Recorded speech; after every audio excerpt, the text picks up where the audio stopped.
নমস্কার বন্ধুরা, আমি দিশা। আপনাদের সবাইকে জানাই অনেক অনেক স্বাগত। আজকে আমি আবারও আরেকটি রেসিপি নিয়ে চলে এসেছি আপনাদের সামনে। আজকে খুবই সিম্পল একটি রেসিপি আপনাদের সামনে শেয়ার করব। আজকে করব টমেটোর চাটনি। তো এখানে দেখুন 10-12টা টমেটো আমি নিয়েছি। টমেটোগুলো কিন্তু একদম লাল টসটসে।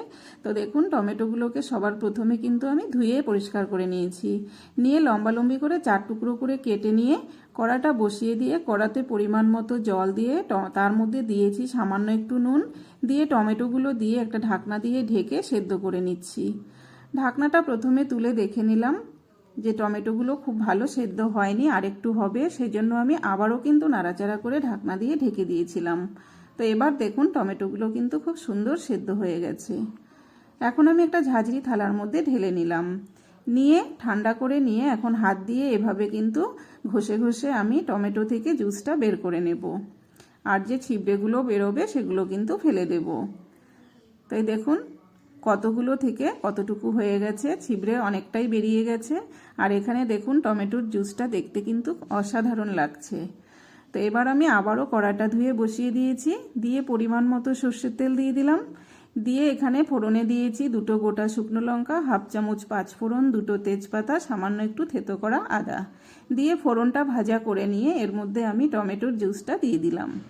দিয়ে খুব সুন্দর করে এভাবে নেড়েচেড়ে মিশিয়ে নেব। এখানে কিন্তু আমি আলাদা করে আর নুন দেব না, যেহেতু আমি সেদ্ধ করার সময় নুন দিয়েছিলাম, আর এখানে নুন দেওয়ার প্রয়োজন হবে না। এবার আমি এখানে দিয়ে দিলাম খুব সামান্য একটু কাশ্মীরি লঙ্কার গুঁড়ো দিয়ে এখন একটু নেড়েচেড়ে এর মধ্যে আমি পরিমাণ মতো চিনি দিয়ে দিলাম। যদিও টমেটোর চাটনিতে চিনির পরিমাণটা খুব বেশি লাগে না, অল্প হলেই হয়ে যায়।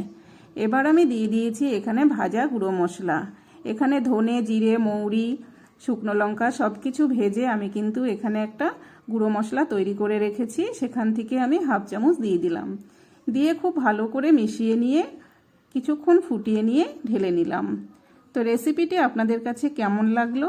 যদি ভালো লাগে তাহলে লাইক, কমেন্ট, শেয়ার করবেন, পেজটিকে ফলো করবেন, আর ইউটিউব থেকে যারা দেখছেন আমার চ্যানেলটিকে সাবস্ক্রাইব করে আমার সাথে থাকবেন।